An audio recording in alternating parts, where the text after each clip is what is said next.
अल्हम्दुलिल्लाहि रब्बिल आलमीन वल आक़िबतु लिल मुत्तक़ीन अम्मा बअद फ़अऊज़ु बिल्लाहि मिनश शैतानिर रजीम बिस्मिल्लाहिर रहमानिर रहीम इन्नल्लाह व मलाइकतहु युसल्लूना अलन नबी या अय्युहल्लज़ीना आमनू सल्लु अलैहि व सल्लिमू तस्लीमा अल्लाहुम्मा सल्लि अला मुहम्मदिन व अला आलि मुहम्मद अफ़ज़ल सलवातिका बिअददि मालूमातिका व बारिक व सल्लिम व सल्लि अलैहि अस्सलातु वस्सलामु अलैका या रसूलल्लाह व अला आलिका व अस्हाबिका या हबीबल्लाह अस्सलातु वस्सलामु अलैका या रसूलल्लाह व अला आलिका व अस्हाबिका या हबीबल्लाह।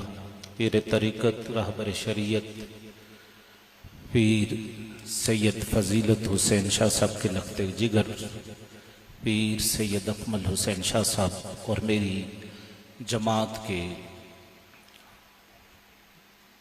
मुझसे कहीं ज़्यादा सीनियर बाअमल पढ़े लिखे उलमा मौजूद हैं। सिर्फ हाज़री मकसूद है। मुजाहिद अहले सुन्नत हज़रत अल्लामा मौलाना मोहम्मद अफजल रज़वी साहब के बेटे हसन रज़ा साहब, आपने अपनी तालीम मुकम्मल की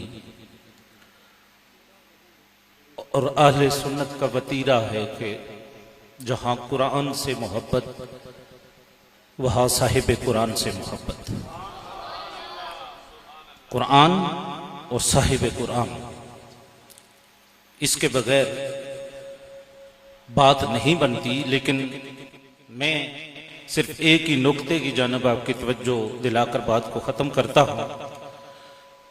चूँकि पता है इस माशरे में रहते हुए तरह तरह की हवाएं चलती हैं और एक हवा कभी कभार चलती है कि ये कुरान जो तुम फर इस तरह पढ़ रहे हो, इसके पढ़ने से कुछ फ़ायदा नहीं, कुछ नहीं होता। ये भी एक बीमारी है।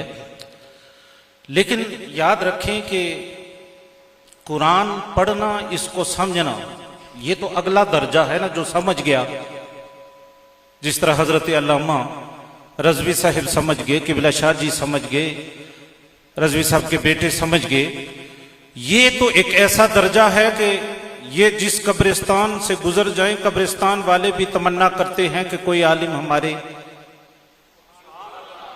पास से गुजरे, हमारे पास से गुजरे।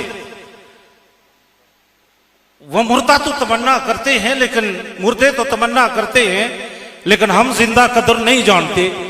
लेकिन इससे भी अगला मकाम है कि अगर आलिम बाअमल हो जाए तो फिर जब हजरत ख्वाजा मुख्तियार काकी का विसाल होता है तो फरीदुद्दीन गंज शकर फरमाते हैं कि जिस रात आपका विसाल हुआ, अल्लाह की तरफ से हुक्म हुआ कि जब तब ये जिंदा थे जिंदू को फायदा पहुंचता था, आज दुनिया से चले गए तो मुर्दों को क्यों ना फायदा पहुंचे। जितने भी मुर्दे इस दुनिया से चले गए सारे के सारे बख्शे गए, सारे के सारे बख्शे गए। ये तो उसे अगला दर्जा है। लेकिन जो कुरान वैसे भी पढ़ता है ना, इसके पढ़ने का इतना फायदा है कि सरकार दो आलम सल्लल्लाहु अलैहि वसल्लम ने फरमाया, मैं नहीं कहता कि अलिफ लाम मीम ये एक हर्फ है, फरमाया अलिफ लाम मीम ये इलादा इलादा। अलिफ पढ़ने से 10 नेकियां, लाम पढ़ने से 10 नेकियां, मीम पढ़ने से 10 नेकियां। लेकिन अजीज़ान मोहतरम, सरकार ने मिसाल ही वो दी कि जिन अल्फाज का मतलब अल्लाह जानता है और उसका रसूल जानता है, तो पता चला कि अगर बंदा मतलब ना भी जानता हो तो अलिफ पढ़ दे तो 10 दर्जे बुलंद हो जाते हैं, 10 दर्जे बुलंद हो जाते हैं। लेकिन अगली बस बात को खत्म कर रहा हूं। किसी पैगंबर की मैंने बात पढ़ी थी किसी दौर में कि ये फैज़ाने सुन्नत किताब है, ये हवाला कई किताबों में मौजूद है। लेकिन वहां पर बड़ा खूबसूरत एक वाकया, एक पैगंबर कब्र के पास से गुजरे कि कब्र के पास से जब गुजरे देखा कब्र वाले को अजाब हो रहा है। मैं इसकी तफसील में नहीं जाना चाहता कि वो पैगंबर किस तरह देख लेते हैं। अल्लाह अकबर, वो जमीन पर चलते हुए अंदर के हालात को भी देख लेते हैं, अर्श के हालात को भी देख लेते हैं। कुरान और साहिब कुरान जरा इस बात को समझे। लेकिन जब पलट कर वापस आए तो देखा कि अल्लाह की रहमतें और बरकतें नाज़िल हो रही है। तो मामला जब अल्लाह की बारगाह में पूछा गया रब्बुल आलमीन ने फरमाया, ऐ मेरे प्यारे सुन, ये बड़ा गुनाहगार था, सयाकार था, बदकार था, लेकिन जब कब्र में पहुंचा अजाब में गिरफ्तार था। लेकिन इसके जाने के बाद बेटा जब पैदा हुआ, बेटे को जब आज बिस्मिल्लाहिर्रहमानिर्रहीम ये पढ़ाया गया तो इसके पढ़ने की देर थी। अब वो ना रहमान का मतलब जानता है, ना रहीम का मतलब जानता है, मतलब नहीं जानता, लेकिन वालिदैन की बख्शिश होगी।